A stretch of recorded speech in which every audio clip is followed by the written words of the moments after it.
Hello, everybody. Come on in. So give it to us in the chat as everybody is coming in. Where are you coming from? I'm so excited that you guys are here ready to geek out with Annie and I. I love this. Awesome. Okay, so we have people coming in from literally everywhere. Dublin, Ohio. Florida. Oh my gosh, Alma, today I was told that I look very Texan. Like, what does that mean?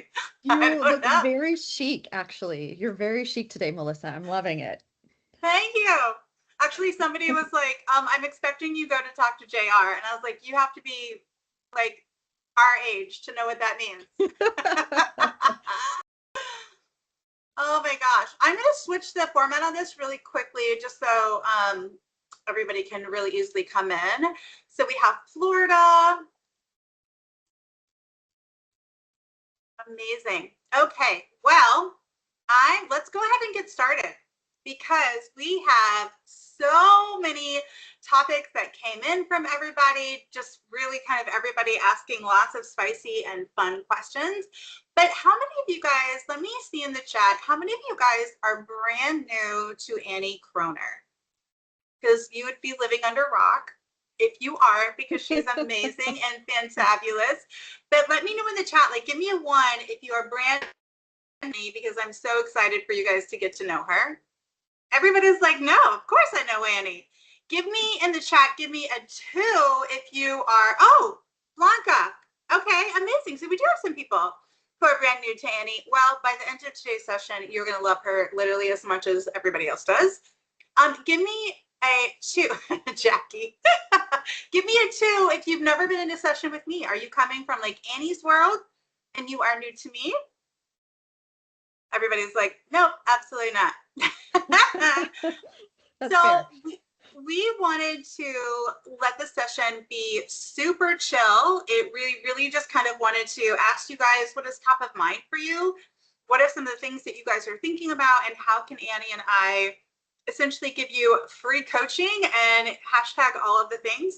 So we do have your top 15 questions that you guys all submitted. So we're going to go over those. We'll see how many Annie and I can actually go through. Because if you've ever been in a session with Annie and I, we actually do have a bunch of these on YouTube. We can go all day talking about the one thing. We get so excited. But we're going to try and like keep ourselves together and see how many of these that we can get to through. But I also want to make sure that if you guys think of something, you're like, hey, this is really top of mind for me, make sure you go into the chat and ask the question. And then, all right. So before we do all that, let's do a little bit of housekeeping. So this is my amazing friend, Annie Croner, who I absolutely adore. We love each other, that we hang out literally every week as much as humanly possible. We are both EA coaches, but I wanted to kind of give everybody a highlight. Annie, before we get started, do you have anything super exciting that's coming up that you want to share with hashtag all of the people? Yes, so I recently launched a new membership. So I'm going to put the link in the chat. And the purpose of this membership is to level up in the cheapest way, the most cost-effective way, and also in the least amount of stress. So I created a very accessible offer. Part of that is a private podcast where you can like digest the content as you're driving your kids to school in the morning. And yeah, so I'm going to pop that in the chat. And if you use the code EMPOWEREDAF at checkout, you get an extra $50 off the annual membership. So please come join us. Look at Empowered Seat. And I mean, Melissa's bound to be in there at some point too, because that's just how we roll with one another. We're here for each other's, all the things for each other, and we're willing to support each other. And that's one of the things I love the most about Melissa, is just her willingness. I don't know, she's just a good human. Just her willingness Aww. to come alongside and support any way she can. And I feel the same for her. So I'm here for her too. And we're here for each other in that way. Oh yes, I'll put the code in the. So I'm going to give you guys a heads up on a free training that is happening next week on the 20th. So I'm teaming up with Lauren Bradley and Ebony Bellhumor, who former high-powered EA to the CEO of Switch and Sephora, moved over into head of ops, and now she has launched her own AI platform. So now she's the AI founder. It's super incredible. And then here's the link for anybody who wants to come. She is going to do a masterclass on salary negotiation. And Ebony has not been doing as much speaking because she's like building this entire AI platform. So make sure that you grab it. It's a free session. I just popped it in there. And then for me, I am launching a AI focused course. We're going to do a cohort on Microsoft AI, sort of like a 6-week course. I'm super excited about it. So more information coming your way about that. But okay, that's all of the wonderful things that are happening in our world. Let's get down. Shall we get, friends? I feel like we should get very spicy because that's, again, a little bit how we roll. All right, let's. I don't think we can avoid the spice, Melissa. It's just impossible for us to avoid the spice because because we're just so passionate to help you guys, and we genuinely want to see you succeed, and we generally bump up against certain things again and again and again as coaches. So I think that's where the spice is coming from. It's coming from a good place, for sure. But we like to bring it. I always say that Annie and I are typically the people who will tell you things that other people are going to avoid and not talk about, but we don't even care. We just want to bring it all. So I want to give you guys a little bit of percentages. Here's what we heard when you guys voted and registered, that almost half of you, 43% of you, wanted more clarity on executive ops. So in that framework is a little bit around decision making, executive partnership, influence, the scope of the role, and how to operate at the higher level, which, I am here. 26.5% of you were really begging for help around systems and tech, which again, Annie and I are all about. And specifically, you guys were looking for questions on AI, this ecosystems that you're in, but you guys were really calling out Outlook, Teams, and just overall workflow, which again, Annie and I love to get on. And then the last one was a combined 29.6% of you were kind of saying the area of focus that you're really struggling with right now is burnout and boundaries. To me, that is a massive red flag that really shows how overloaded and under supported this industry is. So I'm super excited to kind of go over all the things. All right, so let's start. All right. So question number one, I'm going to pump this over to Annie. So Annie, question came in and it is, how do I get my executive to stop treating me like a glorified taskmaster and actually bring me into a conversation and have a seat at the table where decisions are really made? Yeah. So part of this is establishing trust, right? Because if your executive doesn't trust you and we're not showing up in a trustworthy way. So I think consistency is number one. So I'm going to tie this back into systems because your systems are what create consistency, truly. And I think also sometimes we are of the opinion that our executive is unaware of our whereabouts or whether or not we're working. So I think integrity is also going to be paramount to success when it comes to building trust. Because if we don't show up when we say we're going to show up, if we don't execute on the things that we say we're going to execute on, if we aren't consistent with the little things, then we aren't going to be trusted with the bigger things. And look, I think if you show up with consistency over time and you also improve your communication, learning your executive's communication style is also a challenge. So it kind of depends. I'd be very curious to know and have a conversation with whoever submitted this question, because I often will see this question from somebody who's only been in the role for like less than 6 months. I'll be like, my executive doesn't trust me. Ugh. And it's like, okay, wait a minute. I hop on discovery calls all the time where someone's like, my executive, and I'm like, how long have you been in your role? Oh, 6 weeks. And I'm like, well, yeah. Of course, time is also a key indicator that builds trust. So if you show up consistently over time and also showcasing your values, going to be another important thing too. You're constantly bringing up like, hey, I can take this off of your plate. And then you're considering that a C, because oftentimes our executives will shut us down, right? They'll be like, no, I don't want you to manage that. I don't want to give you access to my inbox, whatever it is. And then something falls through the cracks and we can then bring it up again and be like, so this is a good example of a time when it would have been helpful for me to have access to your inbox.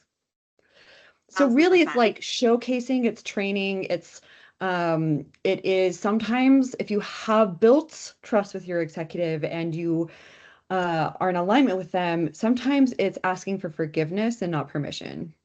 So it's kind of an interesting combination of all of those things all at once. And depending on the client and depending on what the client's roadblock is, I think there again, a few weeks ago, Melissa Peoples, Ebony, and I sat down for a conversation on my podcast. I also run a podcast, and we talked about gender dynamics in the workplace. We talked about how women often have a hard time, female executives often have a hard time giving things over to their executive assistants. So there are some gender dynamics at play here too, when you've been like socialized your entire life to take full ownership for everything and to be overly responsible for things. It's going to be a lot harder to give things up. So it just kind of depends on what the dynamic is there. But I definitely think that showing up consistently over time and showcasing your value are the top two strategies that I would implement immediately in order to gain trust. And then also that integrity piece, making sure that you are where you say you're going to be, that you're doing what you say you're going to do. And even when you think your executive doesn't notice, because I now have people who work under me. And sometimes I'm like, somebody's not doing their job. In the past, I've got two great people now who work under me, but in the past, I've been like, oh, okay. I mean, It's you know, really I think difficult. they thought that I wasn't aware, but they told, yeah. So I think that's a piece of this. We just have to show up with integrity. I love all of that. The things that I might add would be you need to start making sure that you put yourself in a position where you can have a seat at the table and that you can be in those decisions. So if you are invited into a room, or if you ask like, hey, listen, I'm really interested in this topic, I want to start joining this meeting, you have to be really careful in this role about how you show up while you're in the room.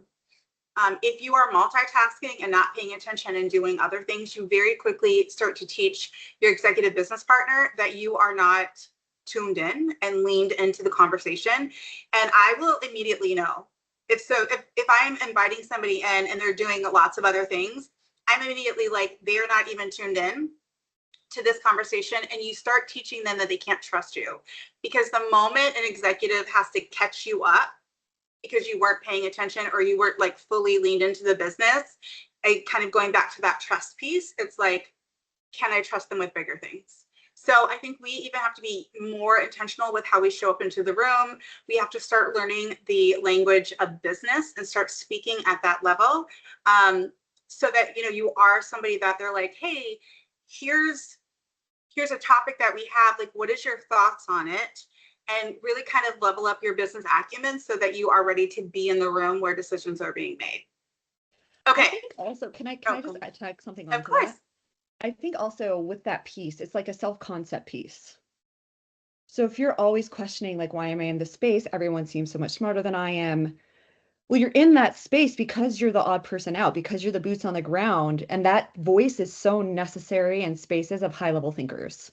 That person who can connect the dots, that person who can see how any decision coming down the pike will affect the company, the culture, an Yes. individual even. And you are meant to point those things out. I mean, Melissa has a really great story about working at Dell and about being in a room when a decision was made and sending an email that was ill-fated, all because she chose not to speak up, right? And so I think that there is that reality of self-concept that we need to adopt too. Like, you're in the room because you're valued, even if you don't fully understand all the parts and pieces. And here's the truth. Here's the truth. Even though these executives posture like they understand all the parts and pieces, they don't. That's why you have experts in the room. That's why you have a chief operating officer. That's why you have a CEO, chief executive officer. That's why you have a CMO, why you have a CFO. Each person is an expert in their own individual bucket that runs the business. You're an expert too. You're an expert in execution. You're an expert in connecting the dots. You're an expert in being the bridge between your executive and the rest of the organization. You are an expert, and people are going to share information with you that they don't feel comfortable sharing with their executives. So 1000%. what that Yes. means is that your voice is going to be very valuable in that space. And oftentimes we downplay that because we're experiencing discomfort instead of actually stepping into our power and using our voice. And so those are like, this is the value add of a strategic business partner. You don't Yes, have to ma'am. understand all the parts and pieces in order to be effective in your role. You don't have to understand everything in order to use your voice in that space. So, I mean, honestly, when it comes to strategic partnership, like, I'm a huge mindset person. I love to do training. I love to train on mindset because it Yeah. affects so much. It affects how you show up in that space, and your self-concept is a huge piece of that. So we have to grab onto that self-concept of being the odd person out and understanding that as a superpower instead of a weakness. 1,000%. I think the more that you can like manage those kinds of like self-doubt and negative self-talk, all of that, you have, because I think that um, lack of confidence shows up in this role differently because we are naturally not invited into conversations. And I think Annie and I have had so many discussions on this. Maybe after we can link more of our conversations where people can deep dive on some of this, but where we talked about that, where based on where our industry is, we're not naturally invited to these spaces. And then when we are invited, what does that look like, and how you can level up your own confidence even when you're not feeling it. And speaking up and speaking out and making sure that when you are when you do have the opportunities that you actually grab a hold of them and you're not so afraid based on some version of imposter syndrome that's not real, but it feels real. And then that's what you're leaning into instead of like making the shift, the mental shift. So I absolutely love that. Okay, let's go to question number 2. How do I survive a reorg when leadership will not communicate? All of the roles keep shifting, and somehow my scope magically expands every single month with no end in sight. Oh. I will say this. I think, look, we all have, like, reorgs happen all the time in business, right? And you have to be prepared for these moments of like constant shifting, and there's so much ambiguity in our role. And I think to me, it kind of really leans back into your comfortability in communicating. And one of the things that Annie and I know her and I have talked about this a million times. One of the biggest challenges that we see with our coaching clients and just in the industry in general is that we do not want to communicate with executive leaderships for whatever reason. Like, for whatever reason, whereas like peer to peer, I would be happy just to have a conversation and just kind of going like, hey, I'm noticing that there's a lot of reshift and reorg. I keep seeing that my responsibility is growing and it feels as if it's going to continue to grow. What does that actually look like long term? What is expectations long term? We don't have those conversations. Instead, we just kind of take it all in and we go, well, I guess this is my lot in life, rather than like addressing it directly. And I think we have to shift that mindset. That is re-level setting expectation, having the hard conversations, even when it doesn't feel comfortable. Because you've built a relationship with your executive business partners, and it's really important that you lean into that rather than like walk away from them. But okay, go ahead, Annie. What is your thoughts on constant reorging and taking on the role of everybody's job without upping compensation? Yeah, so I think first of all, I like how this question was worded. How do I survive a reorg without leadership communication? Like, there's just a lot of like victim-y type verbiage here, which can kind of tell me where the asker's at, and that's okay because it's real and it's authentic. And so I think first of all, like, recognizing that you're choosing to show up to work every single day, and that is a decision that you're making. And then also, I would question what your values are, because it seems like there's a bit of misalignment here with your role. Like, you would much rather have a predictable work environment where like there are fewer reorgs perhaps, or your role is more well defined, and you can find work environments like that. And so I think really getting clear on your values. What is it that you value? How is your current role out of alignment with those values? And is it so much out of alignment with your values that you want to look elsewhere for a new position? And so that is a question that I would have you do some soul searching. And I walk my clients through that process all the time. When I work one-on-one with a client, we start out with a values assessment just so I can have their values top of mind as we go through the coaching process. But I will say that, you know, either understanding like what the end game is with the reorg can be helpful, and then plugging yourself in where it feels good, and then also setting those parameters around your time and energy where it doesn't feel so good, and advocating for yourself. And oftentimes this is going to like speak to the boundaries piece. Like, oftentimes we don't actually have the meaningful dialogue with our executives around what we want our boundaries to look like and what we want that to be for us. Yeah. Instead, we just wallow over here and we're like, well, because we play out the conversation in our head in a way that doesn't serve or support us. So then we don't actually use our voice to ask for the thing that we want. So then we don't actually get the thing that we want when perhaps we would have gotten the thing that we wanted had we actually used our voice and advocated for ourselves. So Yeah. part of this is like getting really clear on what your values are. Um, Aligning your role with your values as much as humanly possible, asking yourself what your deal breakers are, and then also using your voice. Like we fail in advance so much because we don't actually use our voice and speak up and advocate for ourselves or even just ask the question. Have the conversation. We don't because it's awkward. And look, like this is why I'm a huge fan of having awkward conversations because oftentimes we would get what we wanted if we actually had the conversation. 1000%. And it's so unique to this industry that so many of the questions that I know both of us are asked by our clients are so easily fixed with being brave enough to have that uncomfortable, awkward to you conversation. It is not awkward in business, to be clear. Like people are having awkward conversations all the time. It's the perception that we have of like what is, because it is being comfortable in your position of power. It's being comfortable and you kind of going like, I'm a colleague here. I am a key stakeholder in the executive office. And this is only so much bandwidth that I can take on. And if I've got, 10 people's jobs and it just feels like it's continuing forward, success is going to look very different. And we're going to have to figure out what expectations are going to look like, what the long-term goal is going to be, what is the plan? Because I am not the solution to your HR issues. And we don't ever feel comfortable having those conversations. You don't have to be Annie or Melissa spicy. You can be you spicy and whatever feels comfortable for you, but you have to get comfortable having really awkward conversations that don't feel good. Yeah. This is a really close follow-up. So this is a question that somebody had sent in that I think really kind of leans into this. So the question was, how do I set boundaries with leaders who genuinely believe it's my job to be on call and cheerful? Lord Almighty, do not get me started. 24/7.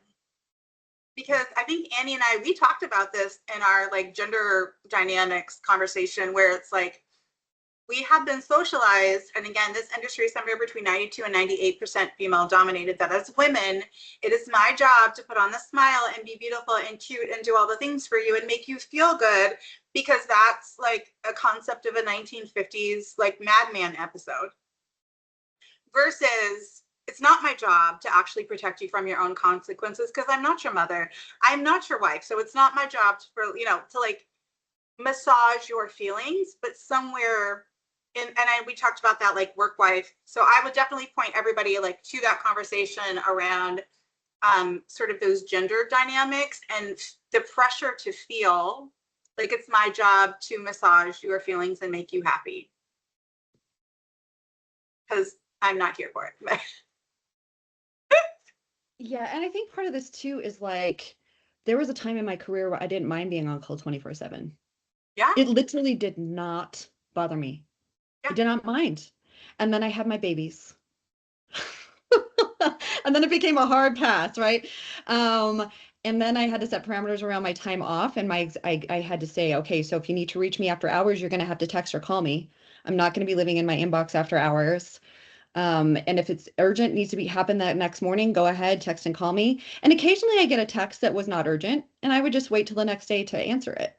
But I do think 1000%. that like if you're in a role where leadership expects you to be on call and happy and perky 24/7, so the way I teach boundaries is like really data driven.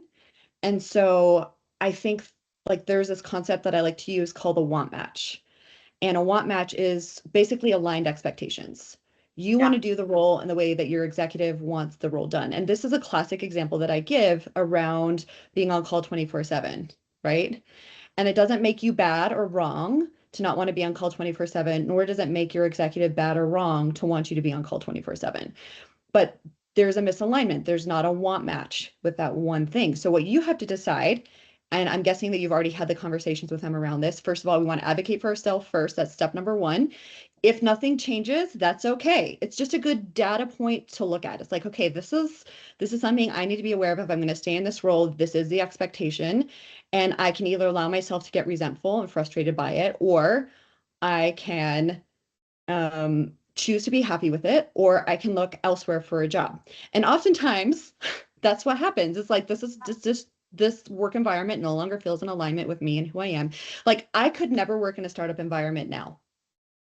After having worked in VC and having worked in like the private wealth management, family office space, all of that sort of thing, like it was a very predictable environment. Lots of moving parts and pieces for sure, but like the bar was not constantly moving. There were like, it was a much more structured environment. And I think I know that about myself, and I don't make that mean anything bad or wrong about me, nor do I make it mean anything bad or wrong about startup environments. It just is what it is. So looking at the data points and deciding for yourself, hey, okay, so now that you know this, is this an environment you want to stay in? And being very real and honest with yourself and not trying to make a situation work that is not for you. I think also what comes with that is like this belief that you won't make as much money somewhere else, Yeah. which is such a thing BS. Sorry, I don't want to get too spicy. It's such BS because we can 100% make any amount of money in any, like with any type of dynamic. And I'm a firm believer because I've literally walked hundreds of clients to the process of like looking for new roles and what they want and compensation and all the things. And so I don't think you have to work your fingers to the bone to make a really good money as the professional. It's not one or the other. 100%. And so those are my thoughts around that. And also like you don't, I think oftentimes like Melissa was alluding to, we do become overly responsible for our executive states of being. We become overly responsible for their lives and all that sort of stuff, which makes sense in these roles because it's literally our job to make someone else's life easier. It's literally our job to serve and support. And so like those lines can get blurry. And I will tell you that you know that you crossed the line for yourself when you're experiencing some sort of resentment. Yeah. So if you're experiencing some sort of resentment in your role, it either means you need to speak up. There's some kind of misalignment with want match and that sort of thing, with expectations. And those are some really common things that I see in like when I coach, for sure. And I think that there's times in your career where you might go, I'm in a really high powered environment and that's fine with me because this is my career trajectory that I want to get to blank, role or position, and this is what that's going to look like. But it's calculated and it's intentional. And I think that is like a perfectly fine situation if you've crafted that and you're going with it intention. There's other phases of life that you might just go like, that is not what I'm down for. I think for me, what was key in that question is the boundary. If you feel like it's pushing the boundary, or you feel that there's the pressure to like make everybody happy, and it's your job to do that, that is like absolutely not okay. So for me, I had really clear conversations with my executive business partners around like what were my like off zones, right? So I'm like, listen, like Sundays and Wednesdays, I'm at church. I'm taking a rest day with my family. Do not call, text, do whatever, unless the world is burning down, because I will not be answering. Like that's and having that conversation really, up front allows them to also go, and I want to go, like, how can I protect what is your time to recharge and refuel? If we don't have these conversations around ways of working, then nobody talks about it. And the person who is like constantly responsive and texting you all hours of the day and night, are you kind of reinforcing that behavior by responding in seconds? Then if that's not the conversation that you guys have set to establish boundaries, then that might be where you need to look at and say, hey, listen, like, I noticed that you messaged me. I really don't think this was a high priority. Was this just top of mind for you and you wanted to get it out of your head, but you understood the expectation wasn't until tomorrow? Or were you actually needing me to respond? And again, it's having these conversations, like just start talking about the things, the boundaries, the conversations, the expectations, all of it. We just have to start talking about it. Okay. Yeah. Oh Lord, I like this question. How do I handle colleagues who don't respect deadlines and act confused when their delays wreck the entire executive workflow? Oh my goodness. Well, Who's going to take that one Welcome first? to life as an EA. Like, what can I tell you? Like, this is just life, right? Like, people not behaving the way that we want them to behave. So much fun. I will tell you what I tell people constantly around this is that one, we have to be super careful that we are not always connecting like the needs of the business and name dropping with our executive business partner.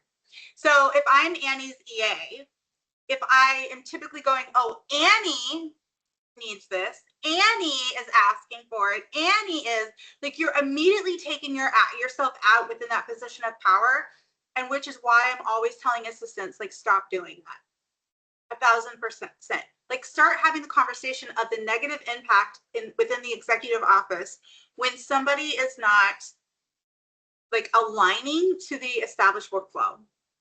And I've said this a bunch of different times. If you can think of the most like celebrity executives that you can think of, there is never, at least in my experience in corporate America, it has never been a situation where an executive could go to that person and be like, I want on their calendar tomorrow. Not going to happen, because you have a high performing executive who's aligned with a high performing EA who says, that's interesting, but within this executive office, this is what I'm going to need before it goes on the calendar.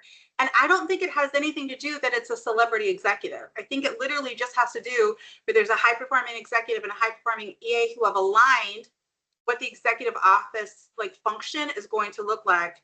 And so rather than leaning in and go like, well, Annie needs it, having a conversation that says, hey, I noticed that you missed this deadline 3 times in a row. How do we partner together to make sure that, you know, the whatever the deliverable is, the deck or the whatever, like whatever that deliverable is actually provided, because this is the negative impact and this is how that like impacts the rest of the team. I'm not talking it because Annie needs it. I'm talking about the impact from the executive office. I'm offering to partner with them and align on expectations and have an open conversation. But you have to learn how to hold people accountable. And whatever, and Annie can answer this, but again, it's not, boundaries are not what you expect the other person to do. It's how you respond when somebody crosses that line. So it's not about what are they going to do, what are you going to do? Like for me, when I was in corporate America and we have the expectation that a pre-read was sent 48 hours in advance to the meeting. If it was not sent, the meeting was automatically canceled. I talked to everybody about it ahead of time. Everybody knew the expectation. I gave them like one oops. And then after that, and then it wasn't why the executive was no longer looking at me. They were looking at that person and going, hey, this was the expectation that we set. I'm not looking at Melissa, why I don't have a pre-read. I'm looking at you as to you didn't send it. And now we didn't have that meeting and blank happened. So the responsibility clearly shifts from me as the EA who doesn't have my stuff together and the person. That was my boundary. So you can behave any way that you want to, but that doesn't mean you're still going to meet with my executive business partner. If you wanted spice, there it is. I do think too that like coming up with a process by which we remind people so that you have an outline process, especially for like getting deck materials for say a board meeting or whatever, or an ELT meeting, whatever. So we have the process, right? Like I send out 1 month in advance the request for slide updates. I remind 2 weeks in advance. 1 week out, I send another email. 3 days before it's due, I send another email. And then the morning of, I send another email. And if it's not in my inbox by the deadline, then it doesn't go in the deck. And I know most of us are like clutching our pearls and being like, what? Oh my goodness, you won't include it in the deck. And here's why. Because just what Melissa said, like, if you do not hold to that boundary, then your boundary is not actually your boundary. And look, I'm not saying that we don't need to get buy-in from our executive first on the process. We definitely do. We want to get their buy-in. We want to say, okay, so I've noticed so-and-so are really terrible at getting me their deck materials. They may get it to us late, but then they're going to look like the person who got it to us late when it's not included in the thing. Do I have your backing? And look, your executive may not back you. That's okay too. If that's the case, then the person needs to update the deck themselves. Yeah. It's like, okay, this deck is on the share drive. You can go in and update it.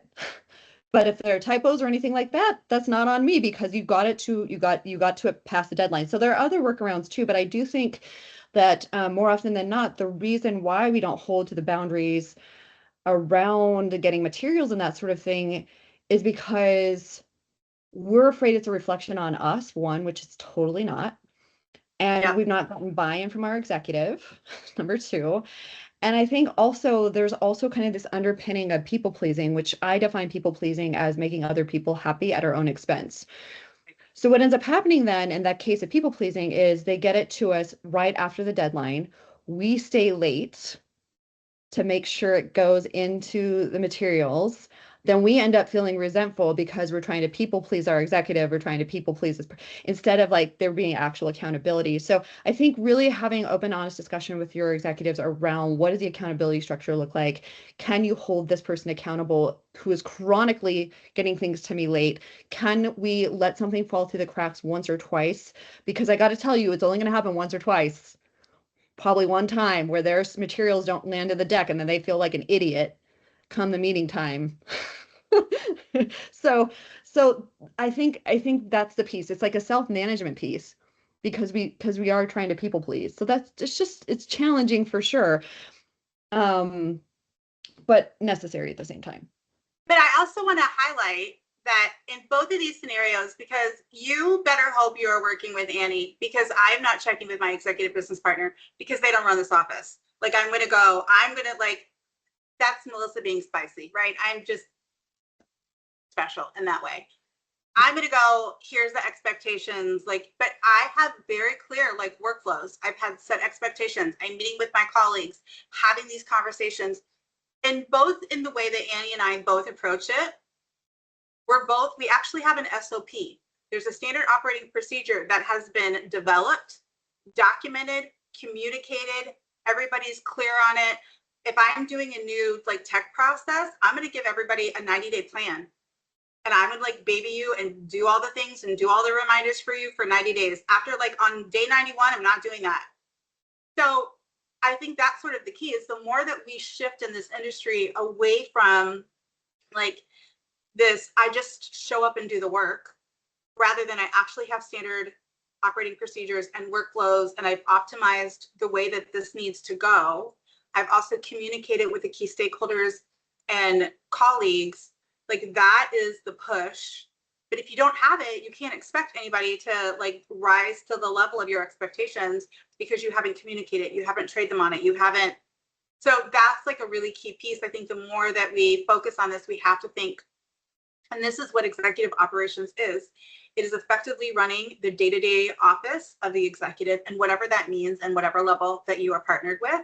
But it can't just be I show up and like everything happens. It's got to be I have a process and a system so that people understand that you're actually running the office of fill in the blank rather than you're just the assistant who does things. So Melissa, there's a question that came in the chat that I do want to highlight for you, and this one came from Katie. She said, "What if your exec is the one who's late with the slides?" And I would love to hear your response. I have a response to this too, but I'd love to hear your response. So I am going to push you on executive workflow optimization. And I always use me as an example is because Annie and I both have been EAs and we both have EAs. And my EA can put something on my calendar and we both do a lot of decks. So I'm going to use this exact example. Write deck for blank, right? Write deck for EA Ignite or write deck for whatever you're doing. That's sweet that you put that on my calendar. But unless you understand my ideal workflow, that does not matter and I will be late. So in my scenario, my personal workflow, because I am an external communicator and I do not have an internal monologue, is when I have an idea for a topic and I don't have an internal monologue, so I'm not talking about it with myself, which Annie does, and I'm sure Annie is like having the whole conversation with herself and going through all the scenarios. I don't have that. So I prefer to ideate with a thought partner that is trusted. And I'm like, here's my idea, here's what I want to pitch, blah, blah, blah. And they're like, I like them to give me feedback. I have that brainstorming meeting. Then because I've thought it through, and rather than me just staring at a blank deck going, do I even have the information in my brain? Then after I've had the conversation, I can go build it out. And then like, so I want my EA to help me make sure that I've got my perfect process in place. I don't want them trying to force me to do like what is a best practice for Annie, because her brain works differently than mine. So that to me is that executive workflow optimization. You have to understand the way that they communicate, what kind of a decision maker they are, like how do they, you know, show up the most effective and the best, and repeat that process repeatedly. So I would actually unpack, why are they always late? Are they late because they don't have time? Are they late because they don't have the information? Are they starting from scratch? Are they somebody who wants to brainstorm and get it off to somebody else and then see the deck and check it off? Are they building it from scratch? So I'm really like uncovering the why and optimizing that piece so that I am like that conduit of information to make sure that they're not late, because I'm giving it to it in the way that they will engage with. But Annie, that's me. So I think it depends on the personality of your employer, of your executive. There are some executives who are glitter throwers and cannot focus to save their lives. They throw out all these big ideas, and typically the executive assistant is going around trying to put the glitter back in the bottle, but then it's already been like spilled all over everything, and like, so that's hugely challenging place to be. I honestly think they're, again, getting buy-in from your executive on the process is going to be key. Yeah. I do want to name one issue that I've seen frequently, and that is when you're dealing with a narcissistic personality and deadlines. Because when you're dealing with a narcissist, the bar is always moving and changing. And it's very challenging personality trait to have to deal with in a work environment. And I'm sure many of you have bumped up against this at some point in your lives. But I do think that we are not meant to babysit our executives. We're not meant, like, these are full grown adults. And so what I see often with narcissism is the executive putting undue weight on the EA, on the support person, and then changing the bar, and then changing it again to where the executive, like, to the support person is like feeling not confident in their abilities anymore because of the dynamics with this executive, right? So I do want to name that because I've dealt with that a lot in my coaching practice, especially this last year to maybe year and a half. I've worked with a lot of clients who have dealt with narcissism at really challenging levels. And so that's a piece of the puzzle. And also, like, if your executive is just chaotic, a lot of executives are chaotic. There's this book by Dan Martell called Buy Back Your Time. And in that book, Dan talks about how executives often were raised in challenging environments as kids, and their brains have grew up in chaos and thrive in chaos. And so what ends up happening is the executive creates chaos around them because it's comfortable to them. And I know some really great executives who operate like that, and really great EAs who support them. And so then it's just a matter of calming the executive down, of like really fine tuning the time and space they're going to work on it, having the executive support person do a bit of hand holding, do a bit of like ideating with the executive to get them on track. And so it just kind of depends on the personality you're working with, honestly. And I just wanted to name the narcissism piece because we can tend to feel gaslit if everyone around us is having success with one like structured way of getting their executive to like show up and do things, and you don't. It may not even be about you, it may just be them. Yep.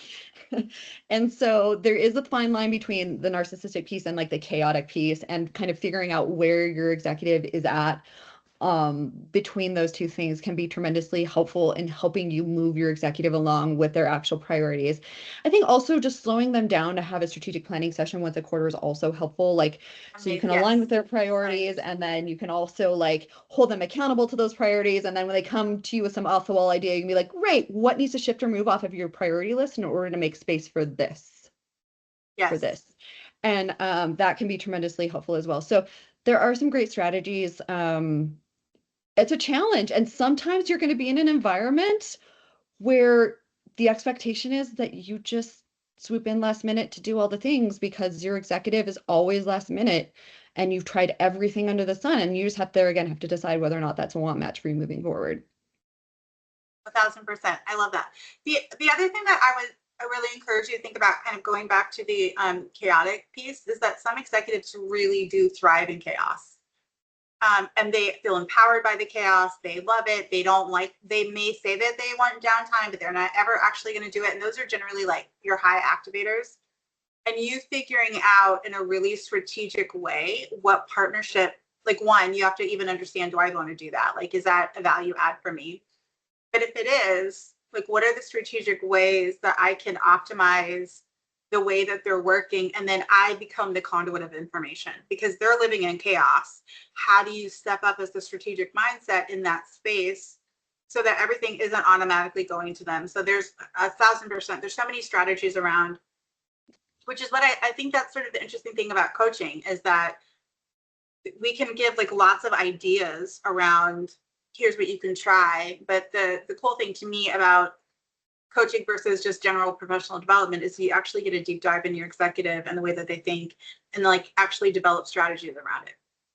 Okay, so here's another one. How do I organize my entire workload, task inbox, calendar, and projects without drowning in competing priorities?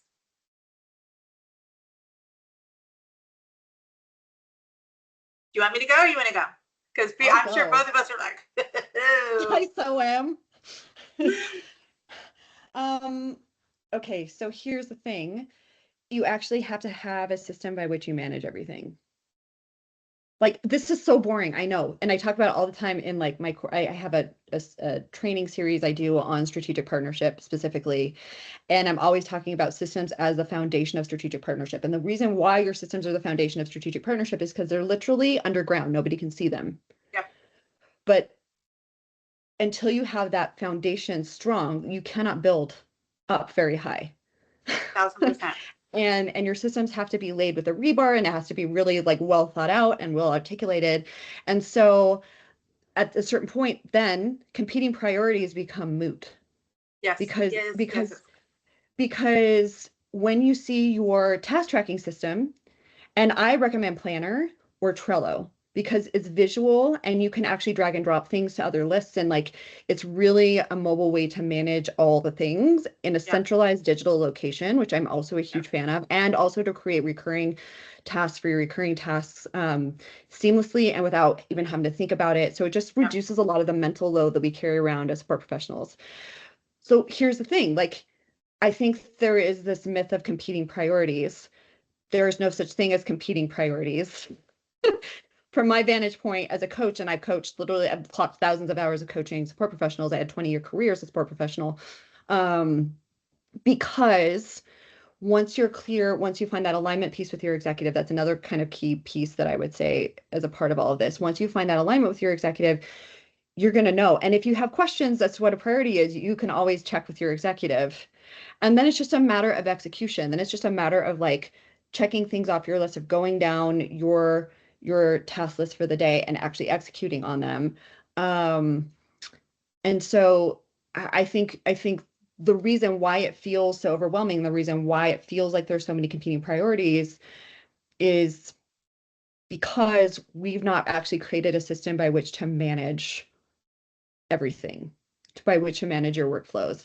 And I know that's challenging. And I also know because so many of us work in environments where they're always shifting and moving. Yeah. That's true. That's a reality. Many of us have shifting priorities. Like many of us think our day's going to look one way and we get in to the office and it's completely derailed. 100% true. But it's not that they're competing priorities. It's that this other thing now takes precedence. So we focus on that until we execute it. And then the next thing, and then the next thing. It's calming this up here in order to deal with everything. That's overwhelm comes when we give equal weight to everything. Yes. And I think Annie and I both really approach this. I'm going to ask everybody to do this. I want you to just pause for a second. And I just want you to, like, can you describe, if you and I were in a coaching session, could you describe what your process is to manage hashtag all the things? And if you cannot give me like an exact workflow, you do not have a process or a system, you have a bunch of habits. And that's not the same thing. And so for me, you have to really, really, really break this down. This is how I manage my inbox. This like, so you almost like, so one, you have to build a tech stack. So what are the ecosystem that you're in? And then building your tech stack around that supports that, including AI and automation to help you go as fast as you can. But the second part is you have to understand the way that you are working. And you kind of have to build in, like, how are you managing your inbox? Are you closing out of your inbox? Are you spending all of your time responding to emails? I mean, both Annie and I are huge advocates of close your freaking inbox. Close your inbox. Do not be in there all day long replying. Set communication around, like, hey, I'm checking my inbox 3 times the day. This is what I'm doing. If you need me as my executive business partner, they're not emailing you. They're texting you. They're DMing. They're doing something else if it's an oh my god emergency. But we have to start valuing the high impact part of the business rather than low impact part of the business. Like, do you know how many emails on average you're getting in a week? Do you know how long it's taking you to actually manage your emails versus doing the strategic work in the business? If you don't know those things, you are going to feel, like Annie said, everything is like competing priorities because everything has the same value add. And that's just not the case. So you've got to streamline your work. And here's the other thing about around like workflow optimization. Maybe nice. If you have never optimized your own workflow, you will never in a million years be able to do this for an executive business partner. Cannot happen because you have no concept of like the process and iterations of optimizing the workflow because you've never done it for yourself. You have to use yourself as that test case of going, and it doesn't have to look like theirs. It's like, how do I work best? How does my brain process information? How do I get over the need to be in my inbox all the time? Like, if I'm in Outlook, how am I managing my tasks? How am I using Planner? Am I using To-Do? Am I using paper? Like, what am I doing? Blah, blah, blah. The more that you can optimize this, you learn what is the best practice to then optimize this for your executive business partners, but you have to be your own EA. And you have to get out of the concept that I reply to everybody in 2 seconds and I'm like flying by the seat of the pants and everything is a yes. And there's never any boundaries around the way that we work or any systems. And if you want to perform at optimum level, you got to get that under control. You cannot also be the person who's living in chaos. I will also just say that there's a physiological thing that happens with this, and this is why we spend so much of our time in whack-a-mole energy instead of strategic energy. And whack-a-mole energy is like living out of your inbox and doing the thing that is the easiest that pops up in our inbox first because we're afraid to do the actual project that's high impact and needs to get done, right? It's like, I'm gonna look over here because this over here kind of scares me a little bit, makes me a little squirmy. And so the physiological thing that happens is we get a dopamine hit whenever we execute on a task. Yeah. And so we spend our day chasing the dopamine hit instead of, and then what that also does is it trains our brain to be distracted. Yep. Right. Because like if we've got a million things open and we're being pinged by a million things and we're answering email and then we're also have like 2 projects up and like 10 tabs open, of course, we're training our brain not to focus. And when we do our best work is when we're focused. So this is a real challenge for us, especially if we've been operating this way for a long time. So I always challenge my clients to challenge yourself to close out of your inbox for 20 minutes, 3 times a day. 20 minutes, 3 times a day. And also we also need to get buy-in from our executives. So you can go tell your executives, hey, I went and listened to 2 coaches do a coaching session online and they're telling me I need to close out of my inbox. So I'm going to close out of my inbox for 20 minutes at a time. I also do not have any notifications on my phone ever. The only notification I have are text messages because that's how my school reaches me. My kids' school reach me. And this is how my former executive reached me. I do not have any email notifications on my phone. I do not have any social media notifications on my phone, nothing. Because when I'm heads down on a project or with a client, I want to be fully present with my clients. Yes. And so I think it'd be, and so set on your phone, set a 20-minute timer. Now, I'm going to share with you what will happen when you set that 20-minute timer. Your brain is going to be like, I wonder what's going on Insta. I wonder what's going on LinkedIn. I wonder, should I check with my executive about A, B, and C? Like, it's going to get a little squirmy. Yeah. And I want to share with you, nothing has gone wrong. It's completely normal, completely natural, yes. Especially in this day and age where there's scan culture and all these other things that are distracting. But I got to tell you, I was closing out my inbox for hours at a time. It's like a muscle that you build over time. And while you may freak out, that closing out of your inbox, what if I miss something, is often what comes up for us as support professionals. I will tell you, there again, you tell your executive how to contact you in the case of an emergency. Send you a text. Case of an emergency, send me a text. Otherwise, I will check my inbox in an hour. And if you're worried about it, you can always set an autoresponder. I do have clients who do this too, where they will close out of the inbox, even for 20 minutes, even for a half hour, hour. They'll be like, I'm heads down on a project. I'm going to check my email at this time. They give a very specific time. And so everyone knows that if they need to reach that person during their focus session, they will literally physically call them. Yeah. But that just, what I love about this too, is it actually gives people a chance to think, because oftentimes people are like, she solves my problems. She solves my problems. And then you give them an hour, they've solved it for themselves. Yeah. And I think we also make that mean something about us. When instead of building self-sufficiency with people, we're actually enabling them to rely on us more than we probably should, especially for people who are not the primary person that we support, right? So like, that is also super helpful. People being resilient and resourceful for themselves if you're heads down on a working session. So those are some strategies to start the practice of closing out of your inbox, even though it's super challenging. You definitely want to get buy-in. You definitely want to share with your executive how best to reach you in the event that you were heads down.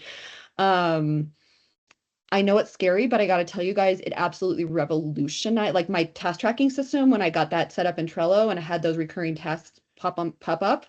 That was one piece that revolutionized how I work, and so did closing out of my inbox. It absolutely revolutionized how I worked. I was able to get so much more done and accomplished at such a higher level, such better quality than I ever had before. And my executive was always getting comments like, Annie's so responsive to email. I'm like, I'm only in my inbox 3 times a day, but thank you. That's awesome. Yeah. Like, I think because I had my workflow, I would sit down at my desk, I'd open my inbox, I'd do a round first thing in the morning, and that, for whatever reason, people just thought that made me super responsive to email.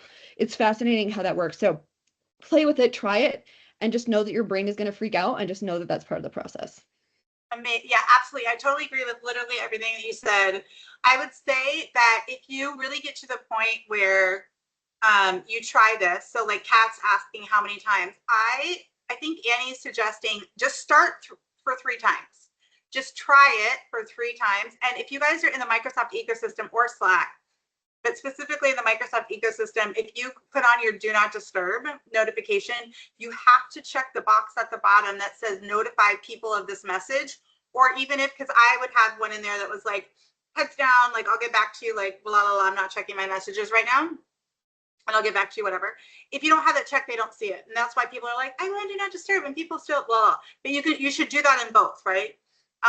But also use a distraction list. So it's a distraction list is just a piece of paper right next to you where something pops into your head and you like write it down. And I like to have my distraction lists organized by like hot topic, idea, or question. And if it comes into your head and you're really, really going, oh my God, I'm struggling with that 20 minutes, like have a distraction list nearby if that helps you. Like I like using them, but you don't have to. But the point is like you have to retrain your brain that you are not constantly on demand. Like it's not, somebody like pings you. I totally with Annie. I don't have notifications on my phone. I also don't have notifications on my email. I don't have notifications that pop up on my desktop. I'm super controlled around where my attention goes. And I also try to really communicate that with people. Like text message is the only things that is going to pop up on my phone. And nobody, like Microsoft and Google, both are trying to keep you in their app, right? Well, all apps are doing that. They're all trying to keep you in the tool. So they turn on every ping you can possibly imagine. So the part of this workflow optimization is like being really intentional of who gets to distract you and why. If it's my executive business partner or it's a key stakeholder, okay, fine, yes, and we'll talk about it. Everyone outside of that is like out here and they are not your like inner circle people. They don't get to distract you like that. You determine when you engage and how and why.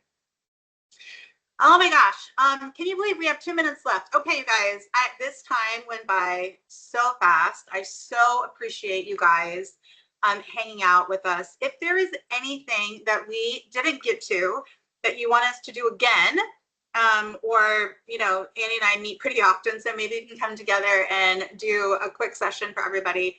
But you guys are amazing. Thank you guys so much. We are going to put this up on YouTube. So if you're looking for like, what did they say about this again? We'll hit you back up with the replay. But big hugs, everyone. I hope we will see everybody next week. We're going to send out a recap, and then we'll let you know when this goes out on YouTube. Big hugs, everyone. I hope you have an amazing day. Connect with us on LinkedIn too. If you're not connected with us on LinkedIn, I just put my LinkedIn chat in the chat. So yeah, connect with us there too. Thank you Awesome. guys. It's been so much fun. All right, bye y'all.